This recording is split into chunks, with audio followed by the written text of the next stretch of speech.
ఈరోజు Jubilee hills లో BRS ఓడిపోవడాన్ని కవిత కర్మ హిట్స్ రిటర్న్ అంటే కర్మ ఎవరిని వదిలిపెట్టదు అన్న విధంగా ఆవిడైతే పోస్ట్ పెట్టారు ఎక్స్ లో. దానికి కేటీఆర్ గారు కూడా గట్టిగానే రిప్లై ఇచ్చారు. స్ట్రాంగ్ రిప్లై అయితే ఇవ్వడం జరిగింది. మన పార్టీ స్ఫూర్తి పడిపోవడంలో కాదు, పడిని ప్రతిసారి లేవడంలో. అంటే మన పార్టీ స్ఫూర్తి పడిపోవడంలో లేదు, పడ్డ ప్రతిసారి లేవడంలో ఉంది అని కేటీఆర్ గారు అయితే స్ట్రాంగ్ రిప్లై అయితే ఇచ్చారు. ఆ కవిత పెట్టిన తర్వాత ఆయన అయితే ఈ విధంగా రిప్లై ఇచ్చారు. కవిత కూడా ఆ విధంగా రిప్లై పెట్టకుండా ఉంటే బాగుండేది. ఎందుకంటే ఆవిడ కూడా ఇన్ని రోజులు మరి ఆ పార్టీలోనే కదా ఉంది. ప్రతి ఒక్కరికి బాగా అలవాటు పార్టీలో ఉన్నటువంటి ప్రయోజనాలన్నీ పొందడం, ఏదైనా విభేదాలు వస్తే అదే పార్టీని తిట్టిపోయడం. మరి ఇక్కడ ఏమున్నాయి విలువలు?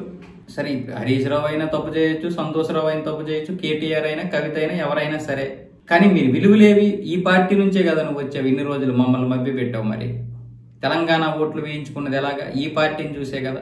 ఇప్పుడు ఇదే పార్టీ నీకు చెడ్డ అయిపోయింది ఎలాగా? నీకు విభేదాలు వచ్చాయి, మనస్పర్ధలు వచ్చాయి, సిద్ధాంత లోపాలు ఏదో వచ్చాయి అనుకుందాం, వదిలేయాలి అంతే. నీ పార్టీ ఏంటి, నీ పార్టీ అజెండా ఏంటో చెప్పాలి.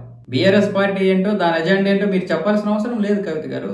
మీరు ఏ పార్టీ గురించి చెప్పాల్సిన అవసరం లేదు, మీ పార్టీ అజెండా ఏంటో చెప్పాలి. అంతేగాని ఇలాంటి ముచ్చట్లన్నీ వేస్ట్. కేటీఆర్ గారు అయితే మంచిగానే రిప్లై ఇచ్చారు.